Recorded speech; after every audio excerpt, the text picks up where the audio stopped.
Jo, ne nuk do rrim asnjë moment pushim që t'jenë të qartë edhe audienca, sepse sot kam fatin të kem një vajzë e cila është Amila Çali. Amila është nga ato vajza të cilët ka një objektiv të qartë, të bëhet një mjeke shumë e mirë.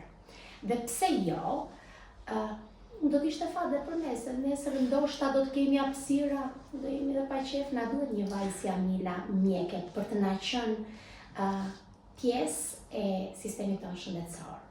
Kështu që unë e falenderoj Amilën, e cila është pjesë e gjimnazit Sevasti Qeliazi, një gjimnaz publik i Tiranës i ri rishtas, dhe duke qenë gjimnaz i ri normalisht ka marrë një staf shumë mirë të kualifikuar dhe për këtë rast i përshëndes koleget e mia, të cilat punojnë në këtë gjimnaz dhe kanë vajza nxënëse si Amila. Amila, faleminderit që je pjesë. Si fillojmë falenderoj dhe unë për ftesën. Okej. Atëherë unë quhem Amila Çali, siç e përsëritet edhe ju. Jam gjimnaziste e gjimnazit Sevasti Qeliazi. Dhe kam fatin që të jem pjesë e podcastit tuaj. Amila, a do të më thuash vetëm një mesazh çfarë të shtyllë të jesh pjesë e këtij podcasti? Atëherë, si fillim unë kam parë disa nga videot e juaja dhe më pëlqen shumë fakti që ju motivoni të rinjtë e sotëm dhe keni dëshirën që të dëgjoni dëshirat tona, që të dëgjoni idetë tona dhe për më tepër të na motivoni mbi idetë që ne kemi. Faleminderit për vlerësimin dhe vlerësoj shumë faktin që të kam sot pjesë dhe që paske qenë dhe shumë e kujdesshme dhe kjo një mjeke vallai do të jetë shumë e kujdesshme, kështu që këtë e tregove më së miri me hapjen e parë, që ke parë videot e mëparshme të rinjve të cilët dëshira ime është që fuqizimi juaj të jetë maksimal, sepse ju jeni ardhmja dhe mbi të gjitha në këtë vend do të jetojnë dhe fëmijët e mi. Dhe normalisht unë shikoj çdo investim që bëj me këtë sy. Aty ku fëmijët e mi do jetojnë, aty do të jetë edhe investimi në shoqëri shumë shëndetëse. Pikërisht. Atëherë Amila, të futemi në temë tani. E do ta fillojmë një herë në fakt nga familja. Tradita familjare, sa e rëndësishme është për Amilën, vendi jonë sa i rëndësishëm është i jetueshëm apo jo, dhe pse po ikën rinia shqiptare nga ky vend? Si mendon? Atëherë ta nisim nga baza e shoqërisë, që është familja. Për mendimin tim, familja është vendi ku çdo individ, secili nga ne ka marrë rrënjët e tij. Aty ai ka filluar atë fillimin e jetës së tij dhe ka marrë shembull çfarë ka parë në familje, ashtu ai ndikohet tepër shumë nga fakti nga çfarë nuk ka parë në familje. Dhe për mendimin tim, traditat e familje janë shumë të rëndësishme, janë tepër të rëndësishme në formimin e një individi. Atëherë, traditat, unë jam rritur në një familje goxha të madhe me 6 pjesëtar. Vetëm familja jonë, domethënë jemi 4 fëmijë, 2 motra dhe 2 vëllezër. Me jetë. Faleminderit.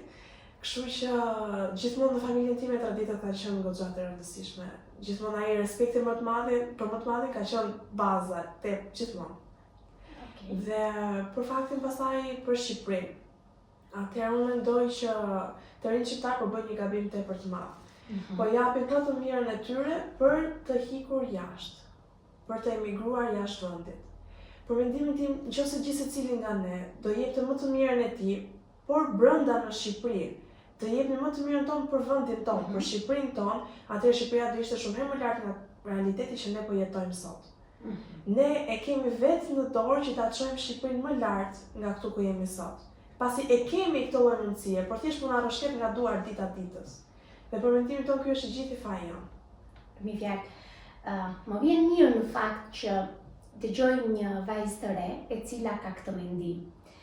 Nëse ne nuk e përmirësojmë veten, nuk vjen dikush të na përmirësojë ne. Ndryshimi fillon nga vetja, gjithmonë. Këtë do ta kemi parasysh të gjithë secili nga ne.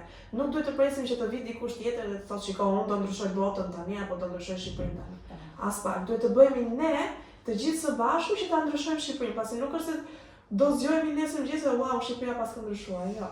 E drejtë është, po nuk punove, po nuk përmirësove veten, po nuk ndryshove me veten tënde, normalisht asnjëherë nuk ke ndryshim të tillë.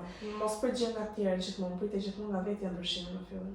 Çfarë do t'i thoshe rinis? Përveç se këtë gjë, një gjë vajzave konkretisht. Po. Edhe të tjerëve po vajzave të tepër. Unë nisem gjithmonë nga vetja. Unë si natyrë jam që kërkoj shumë nga vetja. por shpesh kjo shoqërinë tonë keq kuptohet si një vajzë mendje madhe ose egoiste ose që nuk I di kufin të saj. Për mendimin tim të mos ndikohemi fare nga fjalët që thot shoqëria apo rrethi shoqëror as pak. Gjithsecili nga ne duhet të ketë në mendjen tonë, duhet të ketë në mendjen e tyre domethënë objektiva çfarë ai do të arrijë në jetë, 1, 2, 3, 4 dhe të punoj vetëm për objektivat e tyre, të mos merret me fjalët e shoqërisë, sepse nuk ka është ajo shpreha, bravo. Është ajo shpreha, nuk kanë çfarë bëjnë do luajnë derën. Nuk kanë çfarë bëjnë do merren me ty, do hedhin fjalë për ty. Bëj thjesht kur është ajo shpreha një veshur edhe një suqor, edhe vazhdo me jetën tënde, arri objektivat e tua se po dëgjohet të tjerët nuk ke gjë drejt. E di çaj them vetes ndonjëherë. Zot më fal, I them. Po sikur sot mos dëgjoja nga veshët. E kuptoj. Ose ndonjëherë them, po pse kuptoj kaq shumë, mos kuptoja kaq shumë, se s'di si dali nga situata, sepse njeriu varet se si ndodhet situata ndryshme. Them mos kisha kuptuar kaq shumë, tisha pak më lumtur, ndoshta s'do kisha po mos kuptoja kaq thellë. Edhe kjo ndodh në të përditshmën tonë, e rëndësishme është të dish si ta menaxhosh veten në situata të tilla dhe të dish se ku e ke limitet e tua, kufirin dhe mbi të gjitha ato gjërat që ty t'interesojnë apo neve na interesojnë. Përsa I përket pjesës tjetër të studimeve, ashtu siç e përmendëm pak në fillim, lëndët e preferuara besoj do të jetë kimia, biologjia dhe këto, do të jenë lëndë të cilat I investon. Duke qenë se jeni një gjimnaz të rikëm, kryesisht, besoj stafi aty do të jetë shumë I kualifikuar për këtë pjesë. Mendon se ky sistem I pranimit në mjekësi është I duhur apo do doje të mos ishit pranë këtij presioni? Si e gjykon këtë gjë? Jo, për mendimin tim presioni që le ta quajmë presion, domethënë presioni I shëndetshëm. Pikërisht. Presioni I shëndetshëm, pra rregullat.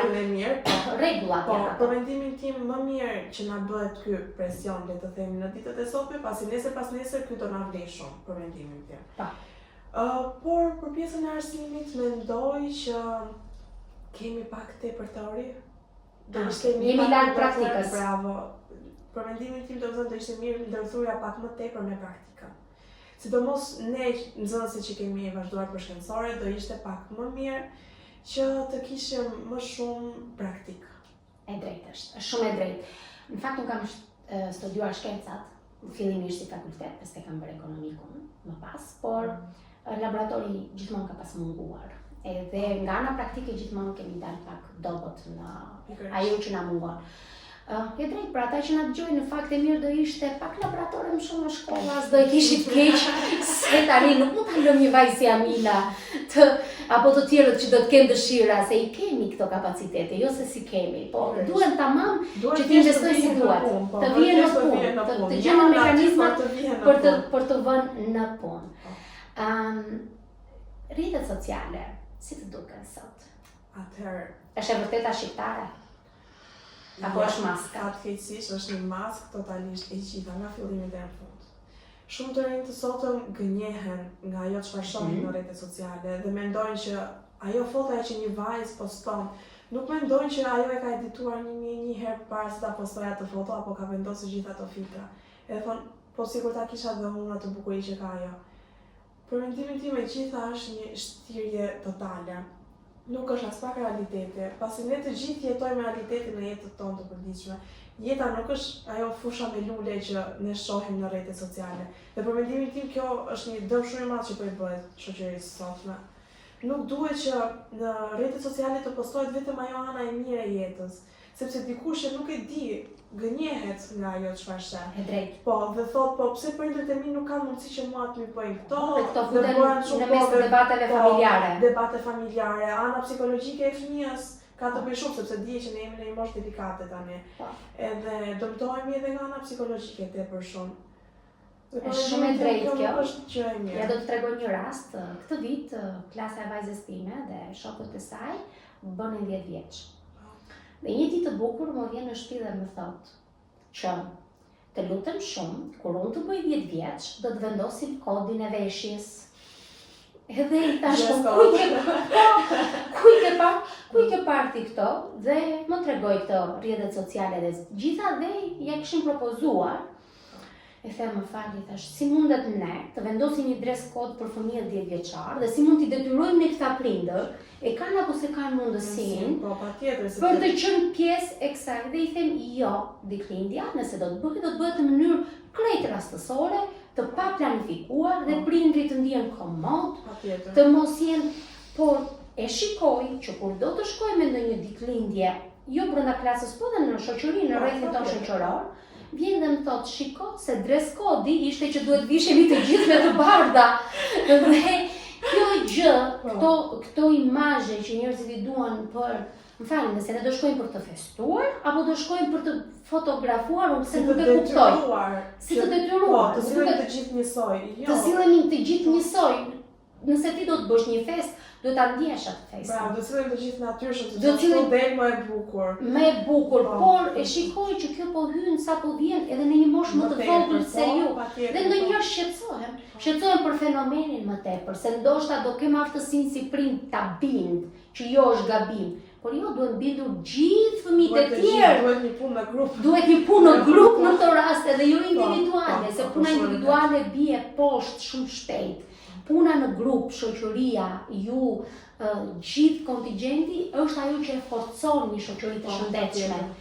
Prandaj është edhe kjo gjë që hajde të bëhemi së bashku. Kjo rini të ketë ato mendimet e veta, të dëgjohet zëri. Dhe jo të për rëndësishme. Jo të përdorë për një foto. Po, pikërisht. Ne po të hapësh rrjetet sociale, të gjithë flasim për rininë e sotme, për rininë në Shqipëri, jo po japim këto mundësi, ka këto kushte. Gjëmë edhe nga paraardhësit tanë, për shumë, unë marrë rastin tim.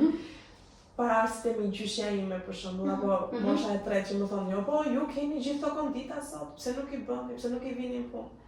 Ne vërtet ndoshta kemi më shumë mundësi, ama jo të gjitha këto mundësi janë për ne. Flitet shumë, ama vepra ka pak për ne. E drejtë, është shumë e drejtë.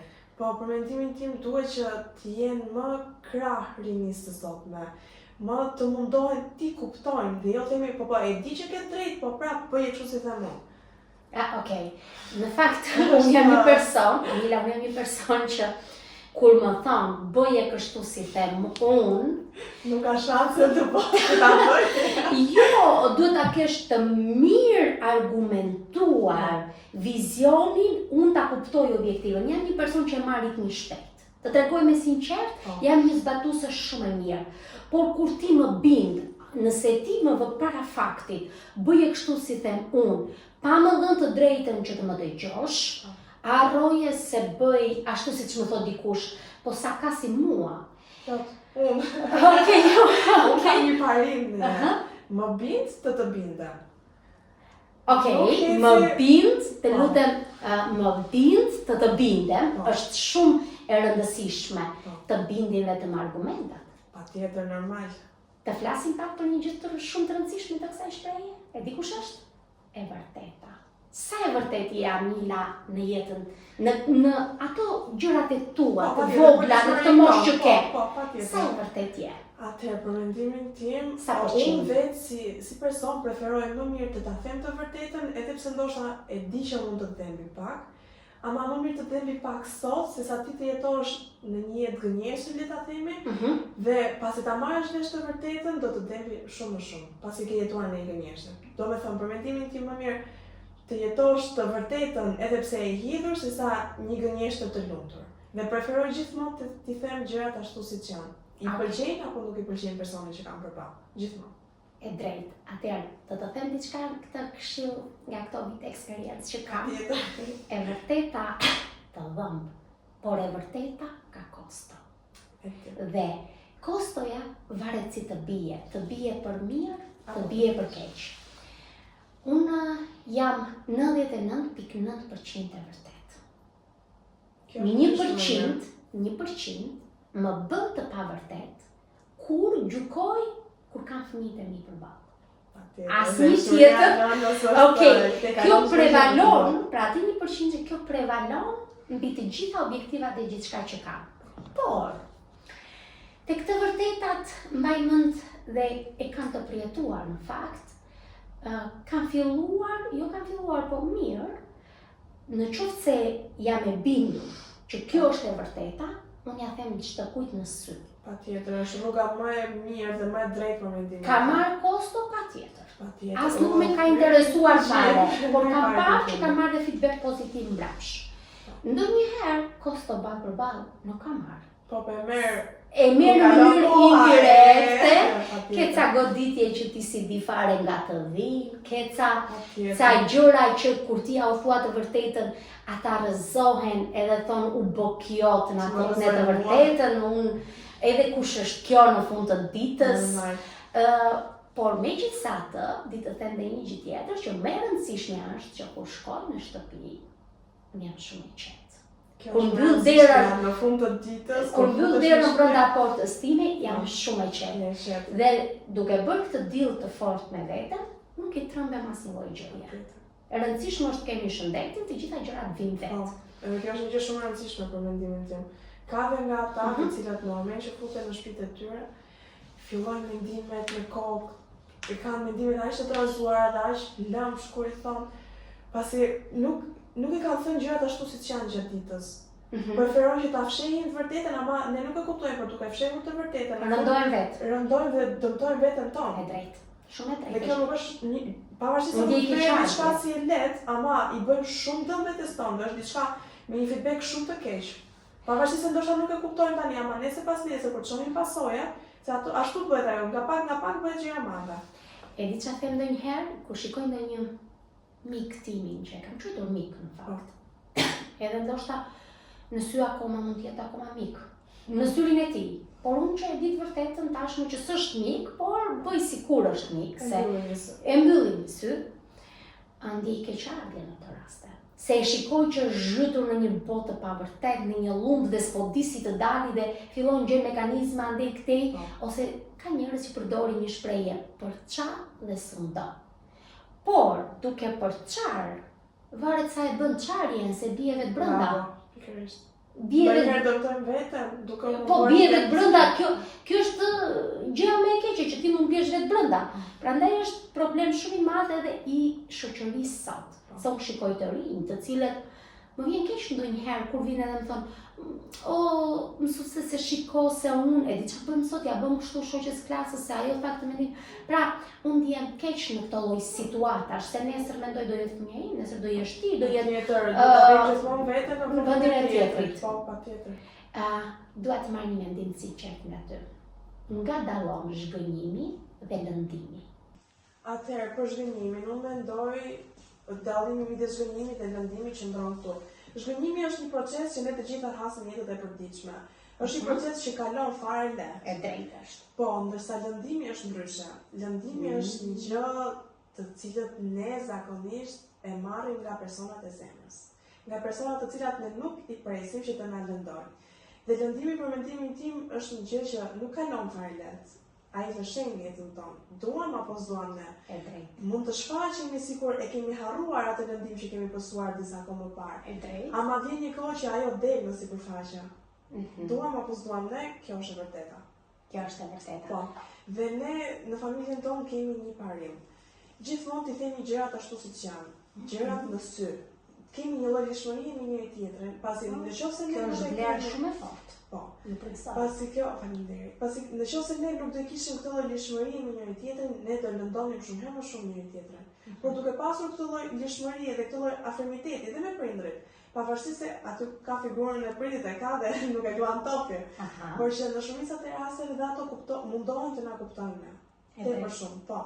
Dhe kjo gjë sjell paksimin e lëndimeve midis nesh. Ka shumë rëndësi kjo gjë. Kjo ka shumë rëndësi dhe i falenderoj sinqerisht prindrit e mi për këtë lloj gjëje. Respekt shumë për prindrit e Amilës, edhe unë i falenderoj që e kanë lejuar vajzën të jetë pjesë e këtij podcasti. Atëherë gjithashtu edhe një gjë tjetër që unë kam për prindrit e mi, i falenderoj sinqerisht për këtë vajzën që më kanë bërë sot, pasi për mendimin tim në shoqërinë e sotme duhet të kesh shumë kujdes në mënyrën se si arrit një fëmijë. Që është kryesorja. Kryesorja, po. Mund të na ndukur pak të rrept në fillim, por në moshën që jemi sot, sinqerisht i falenderoj, Sepse ke fillon dhe të kuptosh kur rritesh dhe kur fillon ato. Tani filloj dhe i kuptoj, kur kam para një 5 viteve, 3-4-5 vite, diçka tjetër, thoj, po pse s'më leti mua, pse s'më leti mua, vetëm mua ma bën ti kështu. Kështu që dhe mia Ja unë atë fazë. Okej. Se kam këto 10 vjeçë, edhe ja unë atë fazë. Kështu që dhe mia lejnë prindrit vetëm ju s'më lini mua, vetëm mua. Ama sot i falenderoj sinqerisht. Super. E kjo është një gjë shumë e mirë dhe është një vlerë për familjen shqiptare. Okej, prindrit tuaj janë në profesione apo janë në administrat apo janë në pjesë? Jo, janë në profesione, mami ka një biznes privat, punon në pastrim kimik. Super. Ndërsa dhe babi merret me dizainimin e ambienteve të brendshme, ose ndryshe siç njihet në gjuhën popullore me gips. Oh, super, bravo. Kështu që kam nga 2 fusha komplet të ndryshme, por që kur i bashkon bashkë janë perfekt. Oh, super. Kjo ka rëndësi që qëllimin e familjes e kanë kryesorin dhe pastaj është diçka tjetër shumë që ndihmon familjen. Po, kjo ka shumë rëndësi. Atëherë, po sikur takojmë pas disa vitesh. Si më mendon të jem unë pas disa vitesh dhe unë e di se si mund t'jesh ti pas disa vitesh. Unë e di, unë do të vi atje në Qësutë, sepse ti do jesh një mjekë shumë e zonja, po të dish një gjë, mba mend që unë merrem me gjithë dynja. Që do të thotë në dynjan e kam fjalën me gjithë njerëzit e zemrës, i dua fort, mos ma merrni për keq. Nuk ka hallë më ke aty, në spital, merrem me përkushtimin, e bëj me qef këtë gjë. Jo se ma kërkon njëri. Jetën tënde që kam me shumë fat. Po, shpresoj shumë ta gjojnë ata fat, por unë të paktën kur shkoj atje në spitale kështu kam nxënës e infermiera gjithë që më njohin dhe që më thon, po prap fisi jot janë që do të jemi një persona që do të vi shpesh aty, sepse kjo do mos dëshmëri uroj të mos kemi situata të tilla shëndetësore, por përsëri për kujdesin ndaj shëndetit i do të duhet. Që unë dua të shikoj ose shpresoj shumë që do të shoh mjekën në spital. Po ju mua si mendoni që do të jep në atë kohë? Shpresoj shumë që të shihemi vetëm për mirë, kjo është shpresoria. Dhe si do të shihem unë atë kohë, le të themi që Qendra Daran do ketë përparuar tepër shumë, do ketë projekte me qendra të tjera, dhe nuk e di, ky pozitivitet jot nuk besoj se do shkojë asnjëherë. Okej, energjia ime që energjia pozitive, po, nuk do shkojë asnjëherë. Dhe kështu. Një dafim kështu, siç është. Pa ndryshuar. Do ndryshojë vllai nevoja të ndryshosh, po besoj. Fatkeqësia e çdo kujt e di çfarë kem ndonjëherë në misi të ngushta, në njerëzit që i dua. Them, uroj që asnjëherë mos jenë në delir. Sepse sot rrëzohesh kur je në delir, kur t'janë herrur syt nga të mirat, nga mundësitë që vijnë. Dhe doja shumë të mos isha në delir pas disa vitesh që qëndroj kështu siç jam.